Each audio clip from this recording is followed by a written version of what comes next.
Salam para pengerja dan jemaat dikasih Tuhan. Kembali kami menyapa kita semua dari tempat ini. Meresponi kerinduan kita untuk tetap bisa terus beribadah bersama-sama di situasi seperti ini.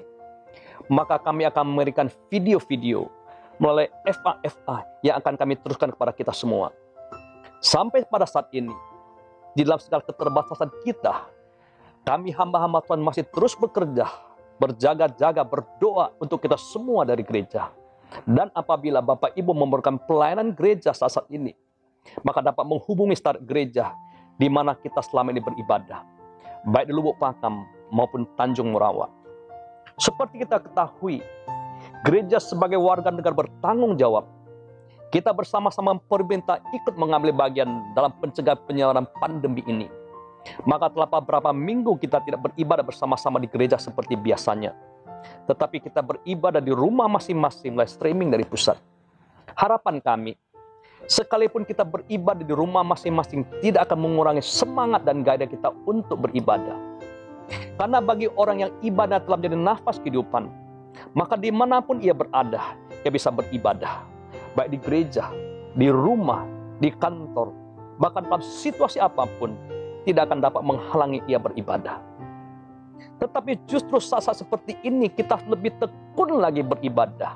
Mengapa? Kita belajar sejak orang Israel. Ketika mereka keluar dari Mesir setelah diperbudak lebih kurang 430 tahun. Mereka keluar dengan jumlah bilangan manusia begitu banyak. Bukan ratusan ribu, bahkan jutaan orang. Mereka sadar dengan jumlah begitu banyak orang berjalan di padang gurun, ada banyak tantangan yang akan mereka hadapi. Yaitu di mana mereka akan mendapat makanan untuk dimakan dan air untuk diminum. Bukan hanya itu saja, mereka juga sadar dalam jumlah bilangan orang berjalan begitu banyak di padang gurun, mereka akan mudah dilanda, diterpah oleh sakit penyakit. Tetapi Tuhan berjanji kepada mereka dalam Keluaran 23 ayat 25, yaitu apabila mereka sungguh-sungguh beribadah pada Tuhan Allah mereka, maka Tuhan akan memberkati roti makan mereka, air minuman mereka, dan Tuhan akan menjauhkan sakit penyakit dari tengah-tengah mereka. Inilah jaminan dan janji yang Tuhan berikan kepada mereka pada saat itu. Janji ini bukan hanya diberikan pada orang Israel saja, tetapi juga kepada kita saat ini, yaitu orang-orang percaya pada Tuhan Yesus. Oleh karena itu, mari kita sungguh-sungguh beribadah kepada Tuhan, di mana saat ini pandemi sedang melanda negeri kita. Maka kita percaya, Tuhan bukan hanya akan memberkati makanan dan minuman kita di masa sulit ini, tapi Tuhan juga menghalau sakit penyakit dari tengah-tengah kita. Mengapa kita perlu membangun mezbah? Kembalilah kita melihat sejarah orang Israel. Israel ketika di masa pemerintahan Daud, mereka pernah melakukan kesalahan yang besar di mata Tuhan. Maka Tuhan membangkitkan Daud untuk melawan mereka.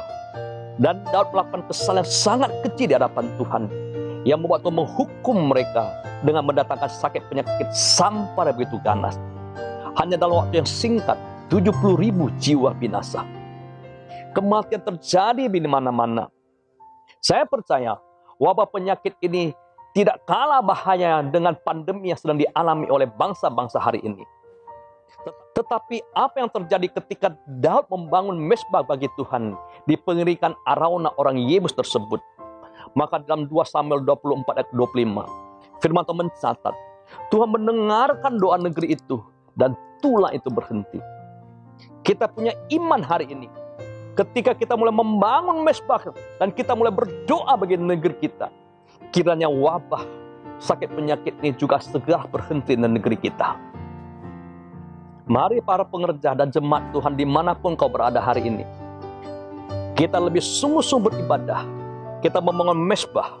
Demikian juga kelompok-kelompok doa berantai yang telah berkomitmen dalam jam doanya. Mari kita bersama-sama mulai berdoa bagi negeri kita. Di dalam nama Tuhan Yesus, kita percaya wabahnya akan berhenti. Dan yang terakhir, kita jaga kebersihan, cuci tangan, jaga jarak satu sama lain, dan tetap di rumah. Jadi kuat, jadi sehat. Tuhan Yesus menyertai kita. Sampai jumpa di lain kesempatan. Amin.